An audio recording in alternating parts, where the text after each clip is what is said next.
Welcome back, Game with King family, to another F1 Clash video, and it's another week of sprint races. And I have a big tip for you guys. I have two tricks and tips for you guys here about sprint races. Look at that, Game with King almost completing his sprint race for second place there. And look at that, I'm still at 4,414 flags.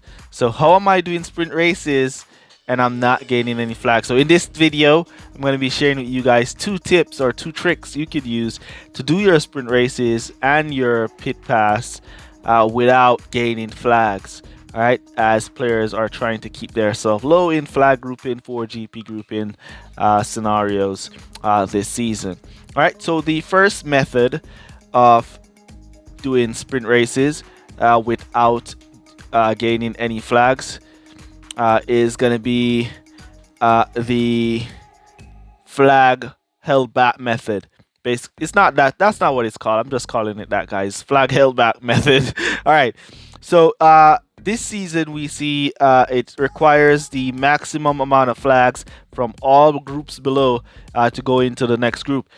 So as you can see here, we're requiring 303 flags. So if we max out everything in Series 7, we can unlock Series 8. However, because we're down 3 flags, where are those 3 flags down? Let's look and see where are they down. So we're down 3 flags in Series 3, and because we're down 3 flags in Series 3, if we should go ahead and max out Series 7, we're still not going to unlock Series 8 because we're going to need those 3 flags. Alright, so we would have to go back down to Series 3 here to win that race to get back those 3 flags, and then Series 8 would unlock. Now, what you could do is you could max out a series like Series 7, for example here. I could max out Series 7 and have the 300 flags required and keep the 3 flags behind outstanding. So I won't be able to go into Series 8. So Series 7 will automatically be my highest flag range. Alright, so it will be automatically my highest series. And I would never ever pass Series 7 until I get those 3 flags from Series 3. Alright, so the first method, you could go ahead and lose 3 flags, 1 flags, 2 flags, whatever amount of flags you want to lose in the lower series. And once you've maxed out the highest series you currently have, you will not progress into the next series without that little extra flags that is needed. Alright, so that's one method. So your Series 7 will be max and it will be the highest flag, so you could go ahead and get your best amount of points for your sprint races from there. All right, and also for your pit pass. Now, the second method is the method that I personally use, and this method is a no-win method. All right, so this method that I use, you want to go on into your highest series that you're racing on. You want to put on your best setup and your best drivers and go into your highest series. All right, hopefully you're also qualifying in the front of the pack in that high series. If you're not qualifying in the front of the pack, hopefully you're qualifying in mid section of the pack or somewhere around there. If you're not qualifying anywhere in the front or the mid range in the pack, wherever in the pack you're qualifying, that's fine.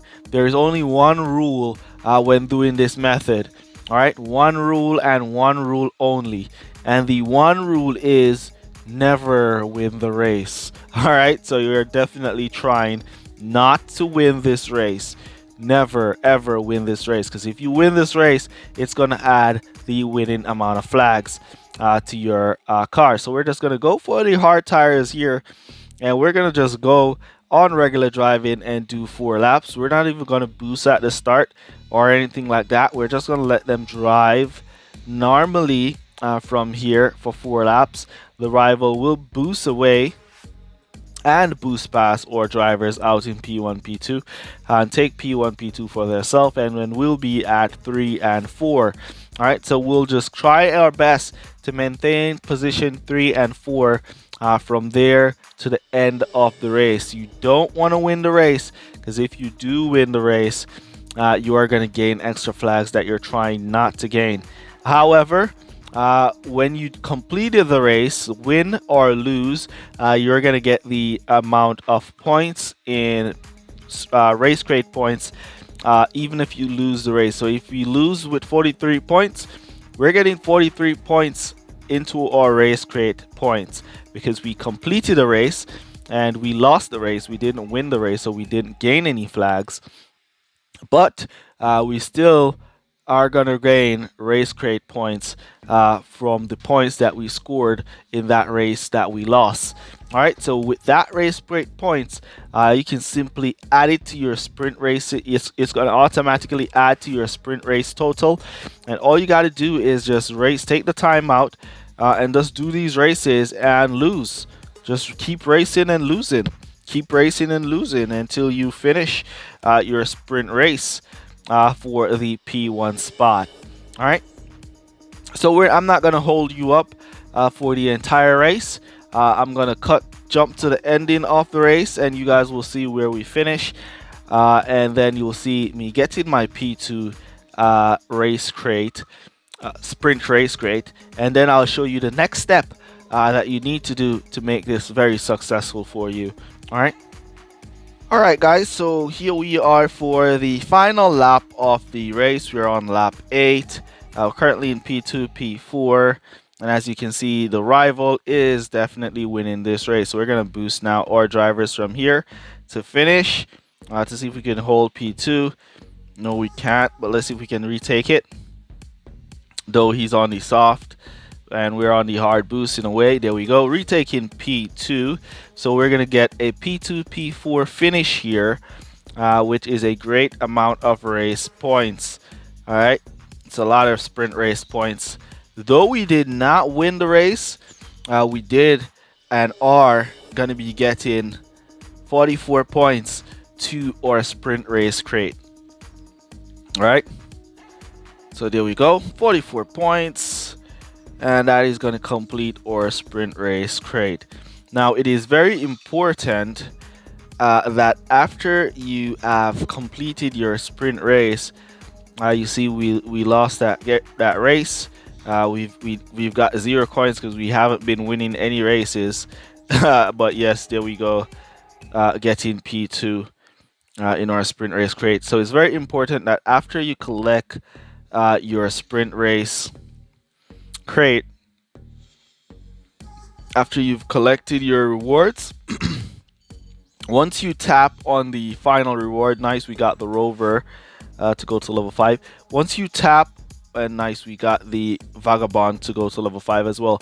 So once you've reached at this point where you've received this reward, it's very important that you close out the game instead of hitting continue, so you don't automatically go into a new group, and the game is gonna have you in a fresh group to start your sprint races again.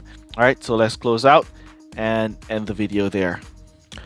All right, so basically there we go, that's it. We're ready to go into another sprint race whenever we have the time to complete another set of races. And once again, as you can see, we've gained no flags, and we've lost no flags as well, because our group right here, we don't have any flags in that group.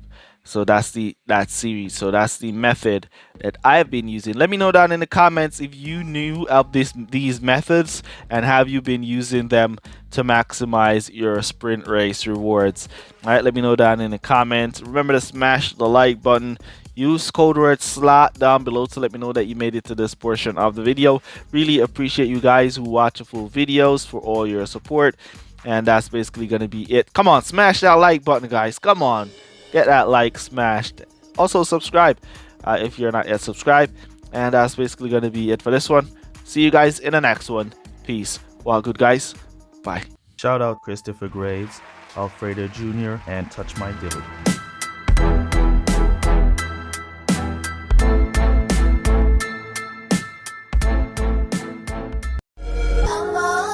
And they say if we'll only avoid any confrontation with the enemy, he'll forget his evil ways and learn to